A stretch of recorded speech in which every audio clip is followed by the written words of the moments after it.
गांव में हमहू बकलोल बाबा, तू बकलोल, और जकरा से बियाह ले बाबा वो हॉस्पिटल। यही है, यहाँ पर कोई अच्छा सलाह देने वाले जेबी केसेस के हाथ को मजबूत करिए।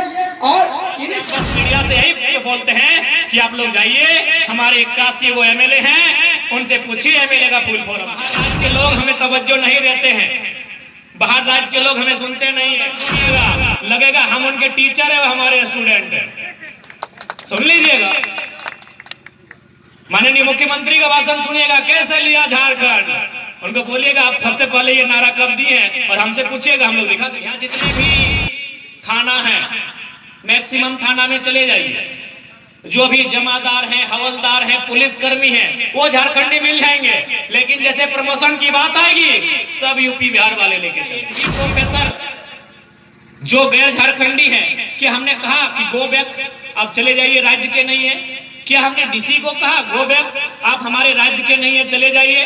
क्या हमने एसपी को कहा गो बैक, आप हमारे राज्य के नहीं है, चले जाइए? हमने नहीं कहा, क्योंकि वो संवैधानिक है, वो फर्स्ट ग्रेड की जॉब है, उसमें कोई भी आ सकता है। अरे भैया, आप प्रोफेसर बन के आइए ना।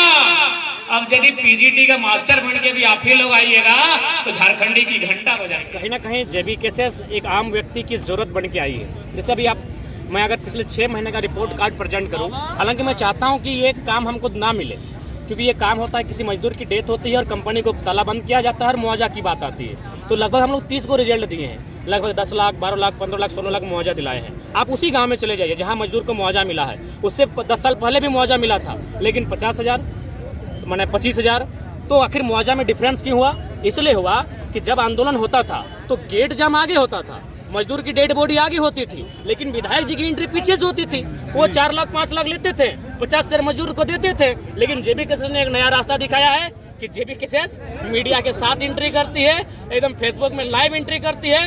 वो कहीं ना कहीं आम व्यक्ति की हम लोग जरूरत बने हैं। अभी कल की बात करें, एक माता का फिर कोयला खदान में धंसने से डेथ हुआ, उनको भी नियोजन मुआवजा जो भी मिला। तो कहीं ना कहीं आंदोलन आज चल रहा है। कुछ दिन पहले 3 महिलाएं डेथ कर गई थी, 4 दिन बाद उनको इंसाफ मिला और जेबी केस के लोग वहाँ खूंटा गाड़ कर खड़े थे। तो ये चीज हम लोग पारदर्शिता से कर रहे हैं, यानी हम लोग सबके सामने कर रहे हैं कि हम लोग कर क्या रहे हैं। लेकिन इससे पहले क्या होता था कि पता ही नहीं चलता था कि टेबल टॉक कहाँ होता है, बात किससे किया जाता है। अब तो लोग ये भी जानते हैं कि एचआर होता है, एजेंट होता है, जीएम होता है, तो थाना के लोग होते हैं, इस प्रकार से मीटिंग होती है, इस प्रकार से टेबल टॉक होता है। तो हमने क्या किया है कि पारदर्शिता को लाने का काम किया है। और पारदर्शिता क्या होती है? एक विश्वास का काम करती है। इसके कारण लोग हमारे साथ विश्वास के साथ जुड़ने लगे हैं और उसका परिणाम है कि हम लोग अच्छा रिजल्ट भी कर रहे हैं। और जो हमारी हैसियत है अभी जितनी, क्योंकि हम लोग संवैधानिक पद में नहीं है, उस हैसियत से दोगुना बढ़ के आज हम लोग झारखंड के मजदूरों के हित की बात करें, छात्रों के हित की बात करें या अन्य जो शोषित लोग हैं उनके हित की बात करें, हम लोग काम किए हैं। जी, गिरिडीह प्लांट के लिए क्या किए?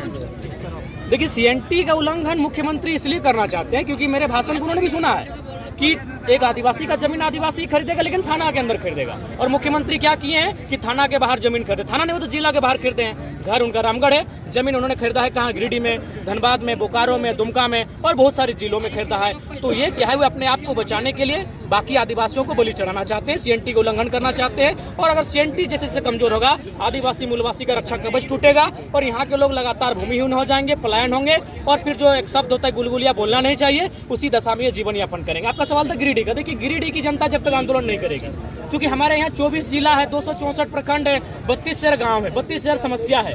स्थानीय लोग जब तक मजबूत नहीं होंगे, स्थानीय लोग जब तक नेतृत्व नहीं करेंगे, जरा मत आगे क्या करेगा बताइए?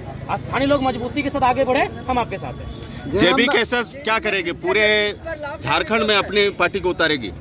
हाँ, हम लोग देखिए लगभग मैक्सिमम लोकसभा की सीटों पर, क्योंकि हमें लगता है कि बहुत सारे ऐसे मुद्दे हैं जो केंद्र के मुद्दे हैं, केंद्र तक हमारी आवाज़ जाना चाहिए। नेशनल मीडिया में हमारे मुद्दे गौन होते हैं। तो जब हमारा एमपी जीत के जाएगा तो मुझे लगता है केंद्रीय मीडिया के सामने, नेशनल मीडिया के सामने हमारा स्थान मिलेगा। और जब हम वहाँ तर्क के साथ अपनी बातों को, बाकायदा डाटा कलेक्शन के साथ जब अपनी बातों को रखेंगे, बीसीसीएल के आंकड़ों को दिखाएंगे, एचईसी के आंकड़ों को दिखाएंगे, टाटा के कारनामों को दिखाएंगे, बेरोजगारी को दर्शाएंगे और खनिज संपदा की जो लूट मची है, उन चीज़ों को जब हम लोग प्रेजेंट करेंगे सदन में ले जाकर नेशनल मीडिया हाउस में, तब मुझे लगता है झारखंड के प्रति लोगों का नजरिया भी बदलेगा और लोगों को सच में आभास होगा कि झारखंड एक एक हमारा छोटा भाई के स्वरूप है, हमारे देश का एक राज्य है, लेकिन उसके साथ इतना अन्याय उसका उन्हें आभास होगा और मुझे लगता है तब कहीं ना कहीं एक बेहतर झारखंड की ओर हम लोग बढ़ेंगे। आप बोलते हैं लगभग सभी लोकसभाओं में चुनाव देखिए, सबसे पहली बात इस चीज़ को आपको जानना होगा कि सबका एक केंद्र बिंदु होता है। नरेंद्र मोदी लाख पूरे देश में चुनाव लड़ते हैं, हेमंत सोरेन लाख पूरे राज्य में चुनाव लड़ते हैं, लेकिन वो बरहेट दुमका उनका चूंकि बेस है, नरेंद्र मोदी का अभी बनारस को बेस बना के रखे, सबका एक बेस होता है।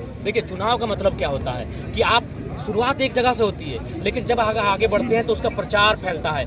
आग छोटी सी होती है चिंगारी, लेकिन वो धकते धकते फैलती है। तो हमारा बेस कहीं ना कहीं धनबाद बोकारो ये सर्वमान्य है, ये सर्वविदित है। तो हम लोग अपने बेस में हैं और बेस के आधार के बाद हम लोग बढ़ रहे हैं। ऐसा नहीं है कोडरमा लोकसभा में है, फिर हम लोग कुछ दिन बाद दुमका लोकसभा में दिखेंगे। इतने जिलों तक गिरिडीह से आप होंगे सर? बस ना मैंने नए साल की स्टार्टिंग हो जाएगी। पेपर लीक के बारे में कहाँ से चुनाव? जयराम महतो का कौन सा विधानसभा लोकसभा होगा?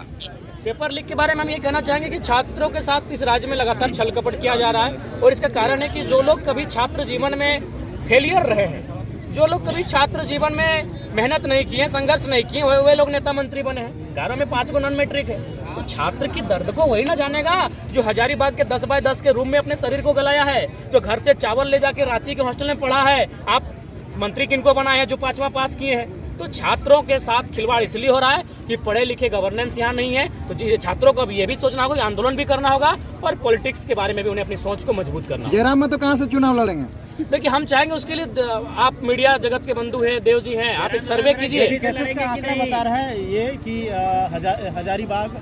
देखिए, हम लोग अभी उम्मीद करते हैं कि हम लोग पहाड़ वाले हैं, तो पारसनाथ पहाड़ है, झुमरा पहाड़ जहाँ है देखेंगे। मतलब साफ साफ जाहिर कर रहे हैं कि गिरिडीह लोकसभा में आपकी तैयारी चल रही है। देखिए, अगर आप रांची का रिपोर्ट ला के देंगे तो देखेंगे राजधानी भी कोई बुरी नहीं है।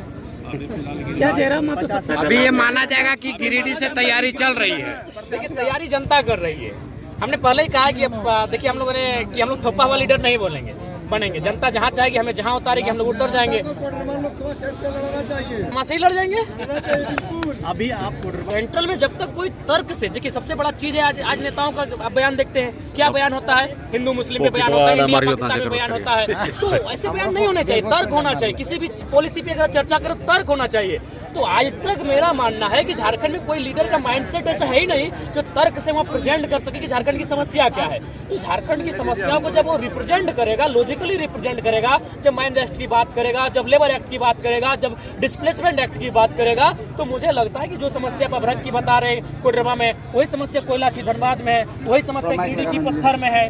तो ये सारी समस्याओं का समाधान होगा। इसीलिए हम लोग दिल्ली की ओर रुख कर रहे हैं। जयराम महतो बीमार है और एक छोटा सा बीमारी हम पॉजिटिव पाए गए हैं और हम चाहेंगे कि सर्जरी नहीं करवाई ना। हमने तो सारी नीति आपके सामने रिप्रेजेंट कर दिया कि हम क्या करेंगे क्या नहीं करेंगे। आप डिबेट कीजिए, आप मीडिया लोग आपस में बैठ के डिबेट कीजिए। आंकड़ा लगा रहे हैं लोग कि नहीं होंगे, हम लोग इंडिपेंडेंट रहेंगे, झारखंड के मुद्दों के साथ रहेंगे। नहीं तो फिर देखिए, माननीय प्रधानमंत्री आए थे लेकिन 1932 में बात नहीं कर पाए, चुपचाप अभी तक आपका जेबी केसेस का डालेंगे। बहुत सारी पार्टी जमीन के नीचे दफन है। ठीक है। कैसे लागू करें? देखिए, उसके लिए आपको कम से कम 2 घंटा का चर्चा करना होगा, जो अभी पॉसिबल नहीं अलग से है। बैठना उसके लिए हमारे पास 4-5 कॉलम होंगे, जिनमें आपका 32 का खतियान आएगा, जिलों का अंतिम सर्विस सेटलमेंट आएगा, हुक्मनामा आएगा, पट्टानामा आएगा, भाषा संस्कृति आएगी, राजपट्टे, पत्रिकाएं आएंगी। तो बहुत सारे ऐसे विषय हैं जिनको चर्चा करने के बाद कॉलम 1, 2, 3 के आधार पर हम लोग स्थानीयता को तय कर सकते हैं।